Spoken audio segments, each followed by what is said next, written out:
Greetings, groovy people from the offices of Crisis Chronicles Press.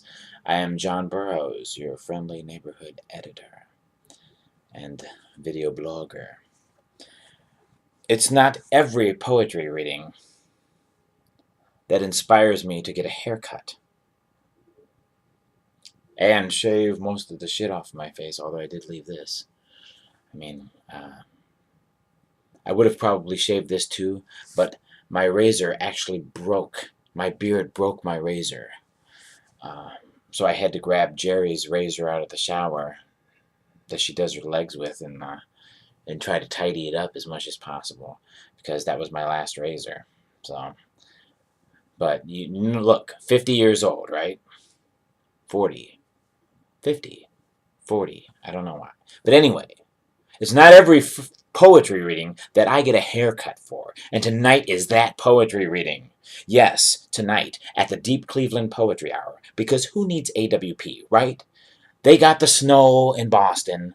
We got the heat in North Royalton, just outside of Cleveland, at Mugshots Coffee. Leah Mueller is coming all the way from Chicago, through the great Pacific Northwest, back through Chicago and Michigan into the Cleveland area to read for us tonight. Leah Mueller, and from Kent, you know where in Cleveland, from all this northeastern Ohio area, Lacey Semenovich, man. Now, the problem with having great poets that you've read online and you've met online and you've, read their chapbooks, etc., is that you've never actually heard how their names are pronounced. Now, I think I'm pretty damn safe saying Leah Mueller. I mean, we had a Jim Mueller who was a sportscaster in Cleveland, I think on Channel 8, and now he shills used cars. But I do remember that there was a third baseman for the San Francisco Giants back in the Jeff Kent, Barry Bonds era, who spelled his last name exactly that way and pronounced it Miller, like Miller Time, Bill Miller. So, you never know. So if you're not Mueller, you're Miller. I'm sorry, but I really didn't care about that. I just cared about your chapbook was kick ass. You see, this is Queen of Dorksville by Leah Mueller, and it's a fantastic book. It's one of our longer chapbooks. It's 32 pages. I guess that's on the long end, considering we've done some that are 10. It's mostly, the first 16 pages are poems. I mean, a lot of different poems, about election night in 2008, being at the park in Chicago when Barack Obama was elected, to Astrology 101, talking to the dead on television, all kinds of great poems, word salad.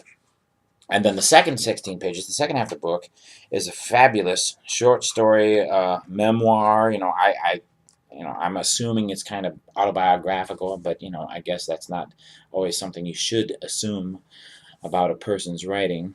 But the Clown Chronicles is the second half, and that is a great, man. You're going to dig it. And you're going to dig seeing Leah tonight, and you're going to dig seeing Lacey tonight. I mean, so come out to Deep Cleveland, Mugshots Coffee Shop. I believe it begins at 8 o'clock. Let me check. I'm looking on my... 8 o'clock. Lacey, well, here's her bio. She was born in the Appalachian foothills of southern Ohio. Lacey Clark Semenovich, hopefully I'm saying her last name right, moved to northern Ohio in 1996 to attend Kent State University, where she earned a BA in English and a writing certificate. She moved to the Cleveland area in 2001 with her husband, where they live in a perpetual construction zone of do-it-yourself home renovations. In 2008, Clark earned a MA in English Literature from Cleveland State University. Their poetry center is one of the best in the country. Our poetry can be found in Barrel House, Autumn Sky, Zygote in My Coffee, Kansas City Voices, Mobius, and other journals. Now, for Leah Mueller, Miller Time, right? Oh, maybe that's why I got Miller stuck in my head, not just the Giants' third baseman. Leah Mueller has been writing poetry for as long as she can remember, which is probably about 20 years, because that's, how old is she? Yeah, she's only 20, right? I don't know. Uh, but damn good. She writes like somebody who's been around a little bit longer and has had some wild, interesting experiences in her life. But anyway, from 1996 to 2001, she was the co-host of the popular open mic Put Your Money Where Your Mouth Is in Tacoma, Washington, which was featured numerous times at Tacoma's annual First Night celebration. She's appeared at countless open mics, featured reader gigs across the country, was the Poetry Slam winner at the International Women's Day event in Portland, Oregon in 2004. Her prose poetry chapbook, Queen of Dorksville, was published by Crisis Chronicles Press in October 2012. Leah divides her time between Chicago, Illinois, and the Pacific Northwest, having considerable trouble determining which of the two is really home. Since it's her first visit to the North, the great former Northwestern Territory, since her book was published, we're celebrating her book release a few months after its actual release tonight at Mugshot. So come on out. What else did I have to say today, man? I got a lot of stuff to do, man. I am like overwhelmed with stuff to do. My stepdaughter's baby shower is Sunday, so I guess my wife is and daughters are going to be really, really busy all weekend, and that should leave me some time to catch up on some work here at home, although they may need some assistance at some point. Oh man, I could tell you all these things. But I guess that's it for now, man. I got to get back to work. That's your blog for today. If you want to hear more, I'm tempted to read you something, man. But come here tonight, man. She'll read it better than I can anyway. Lacey and Leah, hosted by Open Mic, emceed by Joshua Gage, the purple bathrobed mystic of the Cuyahoga. So don't miss that. I love you guys, man, really. And I'm still not drinking coffee, believe it or not. That's the other thing I want to say.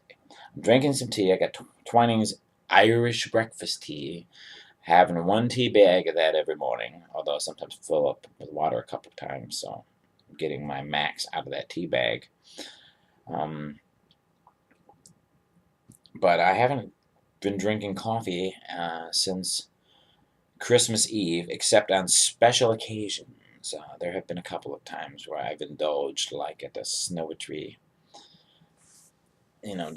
Before I went home, drove home to Cleveland at midnight from Erie, Pennsylvania. I had a cup of coffee. If I'm out at a special gig or with special people, I might cave in and have one. But for the most part, I'm not drinking it. I'm not making it at home.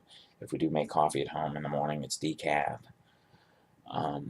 Jerry likes decaf, so I make it for her. But I'm trying to just stick to tea, cut down beer consumption, cut down all that stuff, and do more poetry.